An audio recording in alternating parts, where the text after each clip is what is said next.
All right, so today's video, we are watching a PLAT, Kiriko, and Moira, and this is one of these games that I'm sure that everybody here has at times. And I'm gonna explain this game as soon as you hit the sub button to that YouTube channel, so you know my videos go live. Basically, the way it works though, is the Kiriko says there's a Genji popping off. So everybody on their team counter swaps the Genji. Perfect. The Genji switches Hanzo, pops off again. So what are they able to do to win against these type of DPS players when they're dominated like that? Well, we're about to find out, or maybe we won't. But you know what? It's video time. You know, I hate that that's become a thing now. It's become a thing and I hate it, but I have to do it. Let's see what the issue is here. Like, the thing is at a certain point you can counter swap so much for the Genji, but like eventually like, you have to look at how your team's playing. So we'll see what happens.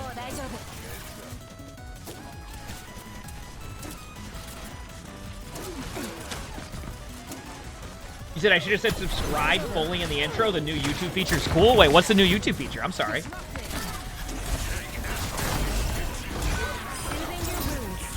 So far, I mean, so far this is fine. Like, your team's playing together. Like, you're working with your team. Everything seems good here. You're using your Swift Step, which, as chat knows by now.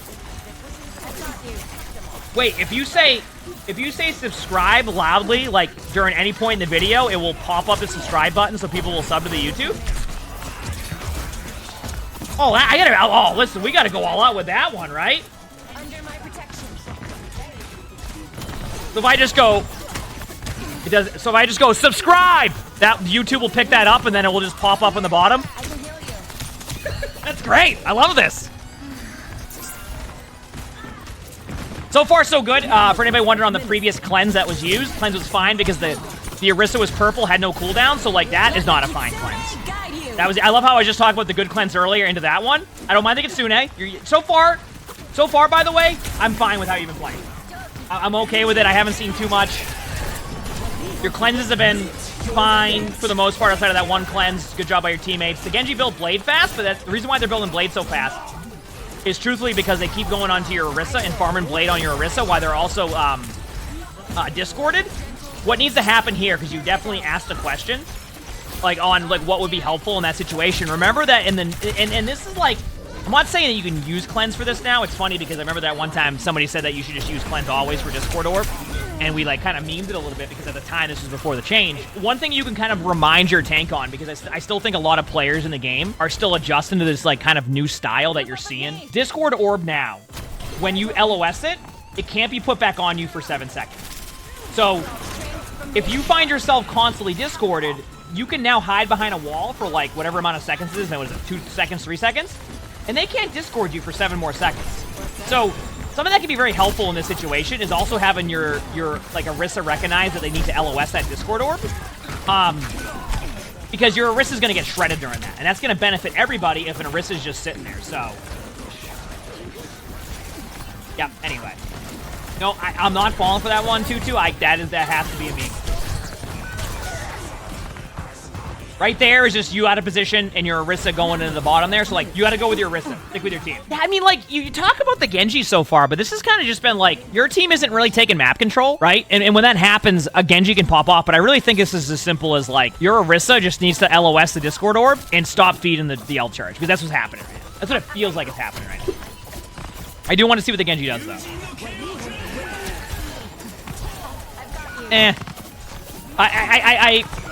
Truthfully, right there with your cleanse, and I think something you need to like also work on with your cleanse, is think about the target they're going for. If a Genji goes for an Orisa, and you're trying to Suzu your Orisa, I think at that point, like give it a few swings. If they stay like committed the whole time, right? Like let's say they stay committed the whole time to the Orisa, then like you can save your cleanse, but like don't just hit the Suzu button. Like, just to hit the Suzu button when they use their blade immediately. Like, give it time, heck up their dash. Like, you can time your Suzus to heck up the dash reset. I like your Kitsune, as chat knows and everybody knows when they watch stuff. I am a huge fan of using Kitsune when you have it, if it's feasible. You see how your Orisa has constantly stayed Discord Orb there? That takes 2 seconds, right? That takes literally 2 seconds. Or, well, maybe it's not literally, like 3 seconds. Whatever it is, to go line of sight that and not be Discorded over for 7 seconds. You can literally control the uptime of a Discord orb by just, like, hiding behind walls, which is also, as we get closer to the new passive changes, it's going to be interesting to see because, like, I was talking about how whenever I watch a lot of, like, these games, I, like, never see players' line of sight, even with, like, the mechanics that are like, hey, if you LOS, this will benefit you. So, like, if the passive ends up being, like, you know, 5, 6, 7 seconds, I don't even know if some of, like, these tanks will ever benefit from that. Because they constantly, like, are just trying to get into a team fight. You know what I mean? So, like, it's going to be interesting to see how that's played. Because if it takes a while, the players are going to have to not peek for that amount of time. And a lot of games we watch, it just never happens. Like, when I would, like, and I do understand the adjustment. That's a good cleanse. Nice job. Good job. Good cleanse there, by the way. Keep in mind, that's a different reaction than you would to a blade. That was a good job. Crook, thanks for the 41 months. Thank you. Thank you. Appreciate it.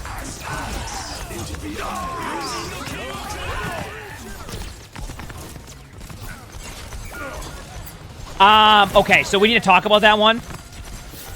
Like, sometimes, like, you don't need to go for, like, the long range thing. You had Swift Step, if I'm correct. You Swift Step. Go in there and hit the...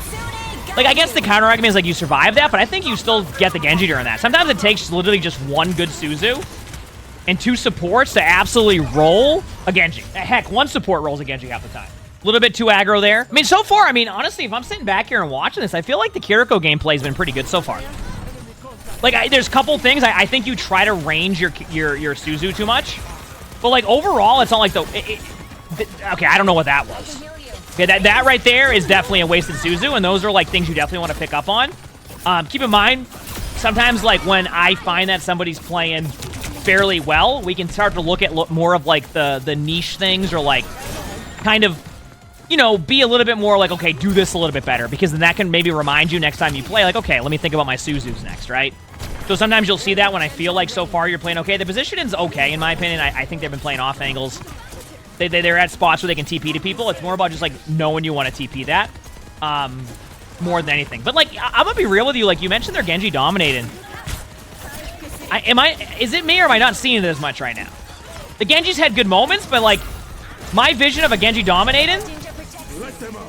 Like, my vision of a Genji dominating is, like, constantly getting picks over and over again, but, like, it doesn't feel like that.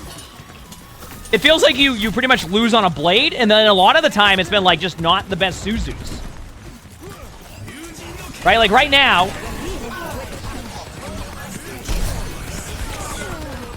Like, right there, even then, you pretty much prevented the blade. You just got, you got ult stack. You know what I mean? You said that sure was a Cassidy? Oh, yeah, it was. Like, oh, this is Plat, by the way. I think I said it was Plat, too. I apologize if I did it. Like, think of a way to explain it. Like, right there, it was fine. That's just one of those, they over-ulted you, so, like, you did a good job of, like, doing the one thing that you could take care of there, which is the Genji, right? The Genji is obviously going to be an important part of that, so when you're able to prevent the Genji from making a play, of course, that is going to go in your favor, but obviously if they soldier ult after that, you're going to get rolled. They did a good job of stacking that, so. But so far, I don't really see the Genji dominating like you said. Keep in mind, that's not me saying that the Genji is playing incorrectly by any means, like, or playing bad. They're playing well, it's just I'm not seeing, like, a Genji just taking over the game. I literally see the Genji gets blade, and then sometimes makes plays off of that. So I'm curious to see what your adjustments will be, because obviously, like, adjustments here would be huge for you, but we'll have to see, right? Moira time. So an interesting swap to Moira, I will say. Interesting swap. Oh, yeah, Diva Mastery does come out today too. Maybe I'll have to try that right after this.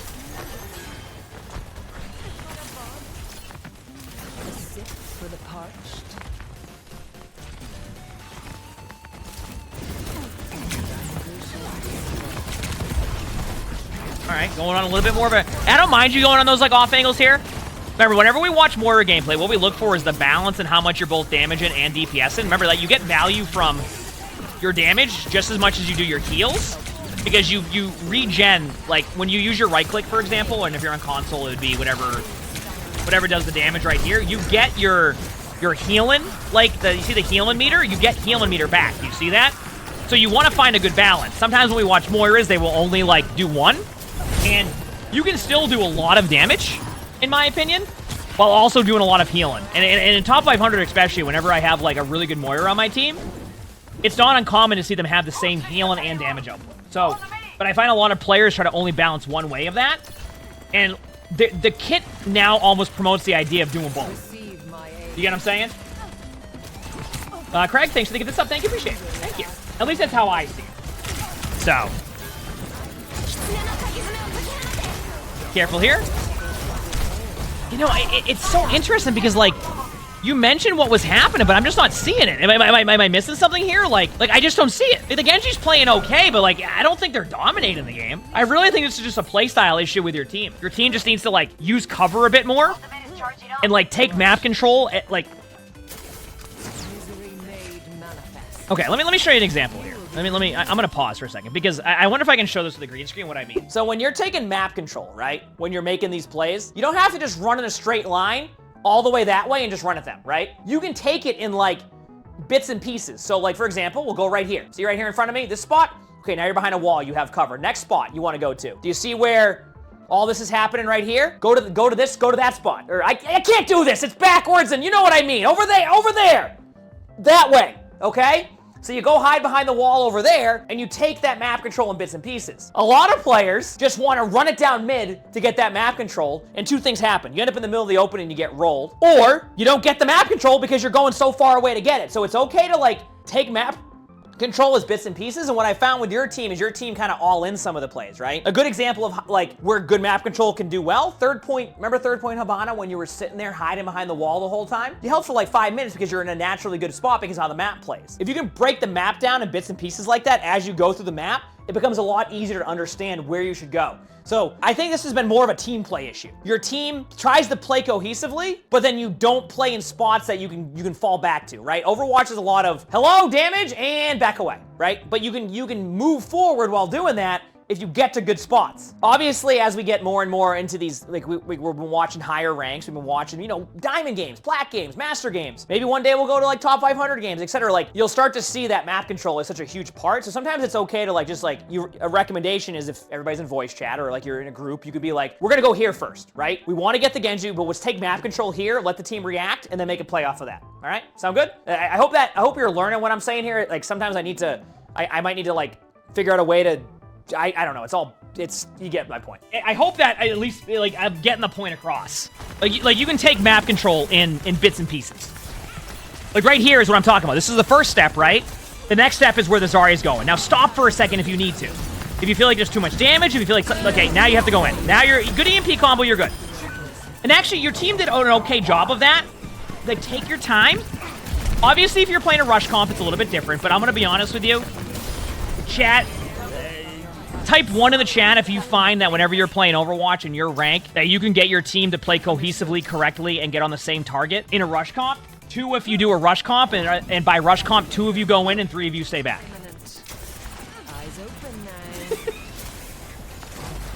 So that's why sometimes, like, and rush comp would be like, you know, you have a more Lucio comp. Like, that's what I define as, like, rush, like, you're going in. Like, exactly. That's why sometimes people are like, oh, just go dive, go rush. It's like, yeah, but that also requires a lot of coordination, right, too? So, like, when we play certain comps in top 500, there's a lot more coordination that goes in there. And guess what? I have a bit of a treat for you. Even when you get the top 500, that coordination won't all be there. Scrims and matches, yes. Top 500, sometimes. Sometimes there's lobbies where you'll have everybody on the same page, and sometimes you don't. When we talk about some of these things that I'm referring to, that's why I like the idea of getting you in the idea of good positioning over, like the actual team comp and how you run it, because it requires all 5 people to be on the same page, and even then in top 500 if you think of it, right? Because basically, the way a rush comp works, like, truthfully, is it requires you to, like, basically trust that everybody in your team is going to do what they're supposed to do. And if somebody doesn't do it, obviously you can still win, because if the other team isn't playing together too, you know what I mean? But, like, that's what those rush comps are. It's just basically trusting that your teammates will be able to keep you up during it and then making a play. Second of all, I'm going to go back to this. This has been a team issue for you. Like, when it comes to, like, your teamwork, this has not been a Genji issue. I'm going to be real with you. Maybe I'm missing something, but I really don't even think it's the Genji. Like, at all. Now, I could be completely wrong on that one, but that's what it feels like to me. Oh, one second, my game minimized. Okay, good ult here. This is keeping the map control a little bit. I do want you to... Don't be afraid against that Genji to just go in there and get them. I know you were trying to avoid, like, the Ramattra pushing you, but I want you to think about it from, like, the point of view of what the Ramattra could do at that point. Like, you're still playing it fine, But when you're in that situation and you have the advantage, sometimes like not taking that advantage is how you lose these team fights. But so far your team's playing fine. You saw the Warrior use their Fade aggressively sometimes, which is fair. I also keep in mind your range of your heals. I don't think you can heal the Reaper 40 meters across. Actually, you might. Maybe you were. I have no idea. Good job using damage orb. Your Reaper's a bit too aggro, but good bubble usage. Okay, Genji has Blade. Prepare for the Blade. Play around the Blade. Oh, well, that's a good way to play around it. Watching your team. They went Mauga now.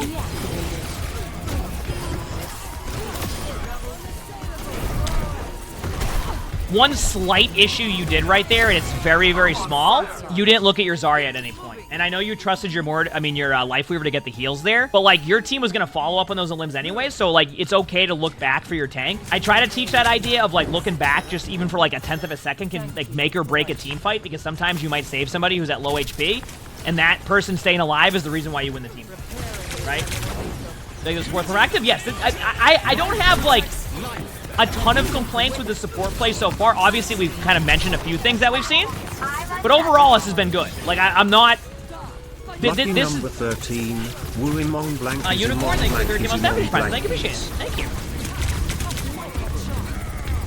Like, it's been, in my opinion, they've been playing fairly well. Right? Obviously, there's been things that we've mentioned that can be worked on, but this is, I still don't, I'm gonna be real with you.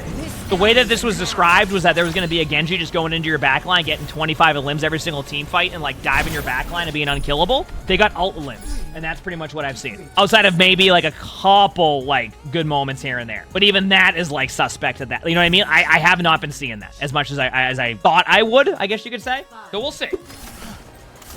After I record my next spectating after this one, you want me to try the D.Va Mastery video? It should be pretty perfect timing. I think we'll be right around the time it or try the D.Va Mastery. The D.Va Mastery comes out today, so maybe I'll try that because I obviously play a lot of D.Va.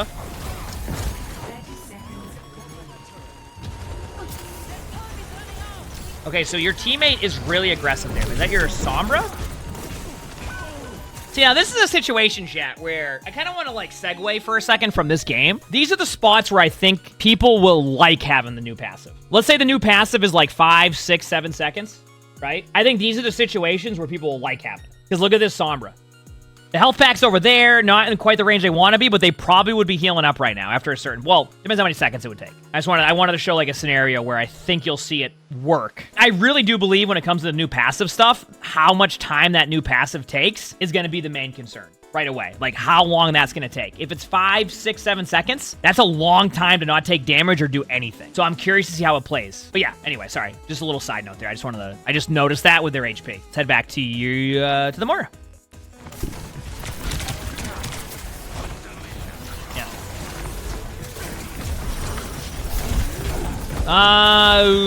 Your positioning is a little bit... Okay.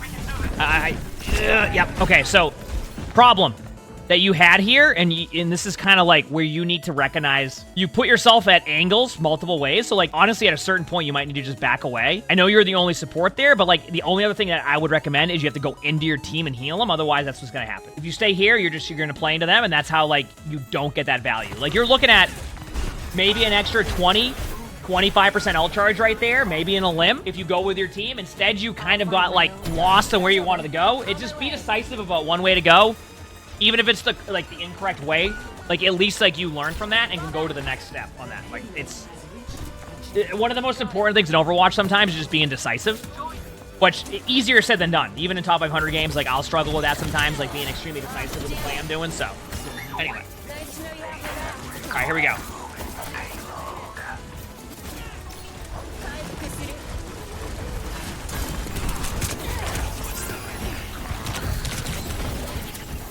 Not for watching.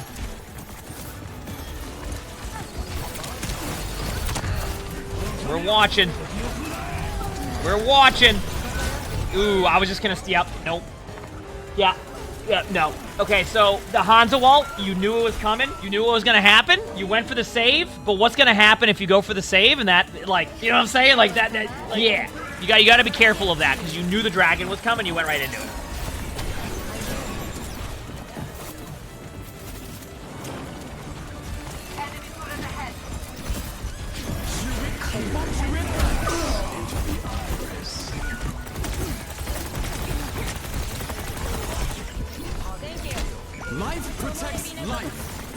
Just to pause here, chat knows this whenever I spectate like a Mercy. Sometimes if your teammates decide to go in and make a bad play, you don't have to go try and save them. And I've seen you do it a couple times now where like your teammate's out of position or they're making like not a good play. You don't have to teleport in to save them. Because what happens when you teleport in to save them, you now are out of cooldowns. And things like this happen, where your Life Weaver then had to pull you. And now your Life Weaver's using, like, there's a lot of things that can happen. I know, the Life Weaver, I see that. It's because they use their movement. Yeah, I was gonna say. Now get out. I would try to get TP out. Okay. Basically, the point is like you don't have to go in and try to save everybody. I see it happen with like when we watch like a Mercy bot sometimes. Where, like the Mercy will fly in with like a DPS and they'll get rolled, just trying to save their teammate. Like it's not even like the Mercy's aren't even the one in bad position, but because they're trying to save their teammate out of bad position, it's like at a certain point like that player will have to like recognize that their position is just not good, right? Even if it becomes a 4v5 at that point, unless your whole team commits to going in with your Reaper. Now, if your whole team commits to going in with the Reaper, that's a different story. Then you go in and make that play. You kind of force yourself into having to use Swift Step, I was going to say. I would ult this right now. Yeah, good job.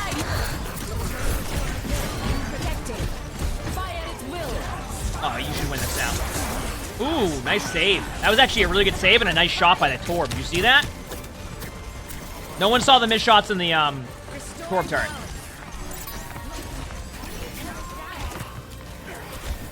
I feel like this is winnable for your team. Like they're gonna be far away from the cart. I'm not even gonna comment on that timing. I think that was okay. I think that was more like you were unsure if you wanted the backup or not, so you kind of ended up in between. But like, I'm okay with that. Heal your Mei. Heal your Mei. There you go. Keep your teammate alive for now. Oh, that bubble definitely saved you. Good Mei ult. Should be good now. Okay. Jump. Let's see what happens. Can you win this game? Do you lose this game? I'm gonna be real with you though. Like, you mentioned the Genji and the Hanzo dominated and like how this is like, how can you play against DPS or they're doing that, but I'm not seeing it. Like, I'm not seeing it. Am I just missing something here? Like, I don't know. Like, I'm just seeing like your team's having close matches and that's that. All right, let's go. All right, let's go.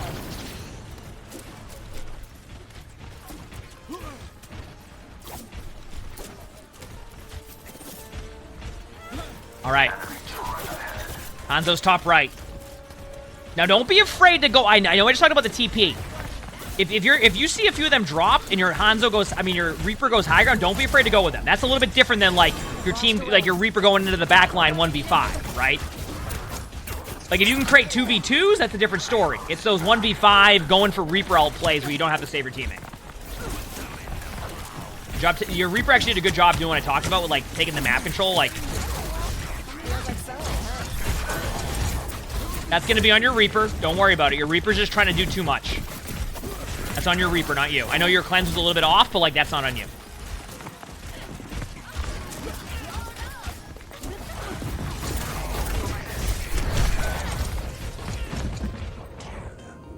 I don't even have anything to say on that one. Honestly, like, I'm just fine with that. I don't really have any, like, I'm fine with that one right there. All right, here we go. Think about that, just regroup. What do you have coming up? You do have your ult, you do have window. Do not double window Kitsune here unless you really need to. Like, what, like, this is what I mean, by the way. Like, you mentioned, what do you do? Like, what do you do against, like, a Hanzo who's dominating? This is not a Hanzo who's dominating, and this is your team just being impatient and not, like, taking their time. This is not you need to counter swap against this Hanzo. This is your Reaper is trying to snipe the Hanzo from this range. They're doing 4 damage. Actually, sorry, 4 damage might even be too much. So, that, like, this is what I mean. Like, sometimes, while it appears their Genji is dominating, which I don't even think that's happening, this is what's actually happening. Your teammates are just, they're being impatient right now. They're going in. And you're not working as a team. You're just not a cohesive team, and that's where you're like... And it's still a close game. Kitsune now. Let the Kitsune guide you. I'm gonna be honest with you, you got a little bit unlucky because the Mei wall was there, but it's fine. Because they block your ult a little bit. Yeah, you're going back to spawn real quick. Yep. Yeah, I don't think you win this game. What do you think, chat? I don't think they're gonna win this one based off of what I'm seeing. All right, so just to quickly summarize this game, One, I don't think the Hanzo and the Genji, the same player, was dominated, to be completely honest with you. If you're playing support and you're like, hey, what do we do there? Honestly, if you want to try something, just go Lucio. And if you have a BAP, for example, just go Lucio BAP and try to speed into him. If you have a Reaper, like, if you have these heroes like Mei, Reaper, even Zarya, just go Lucio at that point, right? Just give your team speed boost and go in and take away the space that those heroes will have if they become an issue. You get what I'm saying? That's an adjustment you can make. Like, it's a hero selection. Like, your Reaper against a Hanzo on Havana is not a good matchup. I don't think this was a case of this DPS was dominated. This was more of like, if there's something that you want to do, go Lucio. I'm not even kidding you. Go Lucio. Speed boost your team in there, especially with where everybody's at, and you're in a good spot. My hair's all over the place. That's like my biggest advice for that one, because then you can like kind of dictate the pace and take away some of that space from everybody else. So my hair's, like I said, it's all over the place. It happens. That's my take on it. But I don't think this was a case of like Genji and Hanzo dominated. That's just how I see it. Oh, also work a little bit on your Suzus. You're trying to range them too much. If you like this video, make sure to hit the like button. Subscribe to all 3 YouTubes. Apparently, if I say subscribe on YouTube, it pops up the button, so it's more obvious. We have everyday uploads on all 3 channels, anywhere from spectating games to reacting to random content to more spectating to rank games. I know people mention rank games. My 3rd YouTube channel, More Emongg, has rank games on there, so make sure to stop by. If you want to send your own spectating, look in the description below. You will see my Discord. My Discord is where you can do that. We record these live on stream. That's the Twitch chat right there. Make sure to stop by. We have a lot of fun here. With that being said, hope you all have an amazing day/night.